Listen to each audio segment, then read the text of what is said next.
சங்கரன் கோவிலில் உள்ள பெரிய கோவில் யானை கோமதியின் இசை ஆர்வமும் விளையாட்டும் அங்கு வரும் பக்தர்களை பெரிதும் ஈர்த்து வருகிறது.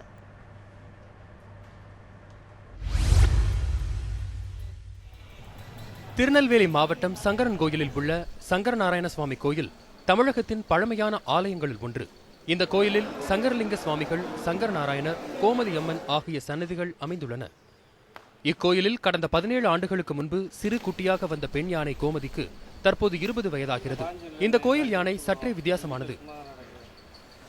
முகாமில் பார்த்தீங்கன்னா அங்கேயும் கொஞ்சம் சுட்டுப்பான யானை, மற்ற யானைகளோடையும் இது கொஞ்சம் வித்தியாசமாக இருக்கும். அடிக்கடி எல்லாம் பார்ப்பாங்க. இப்போ இந்த ஃபுட்பால் அங்கேயே ஃபுட்பால் விளையாடும், டான்ஸ் ஆடும், குளிக்க வைக்க எல்லா யானோடும் வித்தியாசமாக விளையாடும். அதனால் அங்கேயே எல்லாருக்கும் இது ரொம்ப பிடிச்சிருக்கு. தினமும் காலை 7 மணிக்கு கோயிலில் இருந்து நடைப்பயணம் செய்த பின் மீண்டும் கோயிலுக்கு வரும் யானை கோமதி தானாகவே தும்பிக்கையால் நீரை உறிஞ்சி வித்தியாசமான முறையில் குளிக்கிறது. இதேபோன்று கோயிலுக்கு வரும் பக்தர்களை மகிழ்ச்சியடைய செய்யும் வகையில் மவுத்தார்கன் வாசிப்பதுடன் குழந்தைகளை குதூகலப்படுத்தும் வகையில் யானை கால்பந்து விளையாடியும் வருகிறது.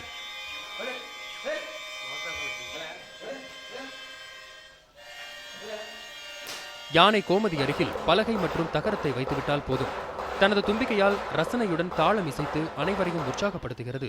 துயரங்களுடன் கோயிலுக்கு வரும் பக்தர்கள் கூட யானை கோமதியின் உற்சாக விளையாட்டினை கண்டு சிறிது நேரத்திலேயே குதூகலம் அடைந்து விடுகிறார்கள்.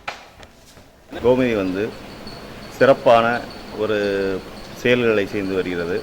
மவுத்தார்கன் வாசிக்கவும், பந்து விளையாட்டல் போன்ற விளையாட்டு திறன்களையும் இங்கு பயிற்சி அளித்து மிகவும் சிறப்பாடைய செய்துள்ளார்கள். கோயிலில் மட்டுமல்லாமல் ஆண்டுக்கு ஒருமுறை புத்துணர்ச்சி முகாமிற்கு செல்லும் நேரத்திலும் அங்குள்ள மற்ற கோயில் யானைகளை விட தனித்துவத்துடன் செயல்பட்டு கோமதி யானை மற்றவர்களின் பாராட்டுகளையும் பெற்று வருகிறது. கணேஷ்குமார், நியூஸ் 7 தமிழ், சங்கரன் கோயில்.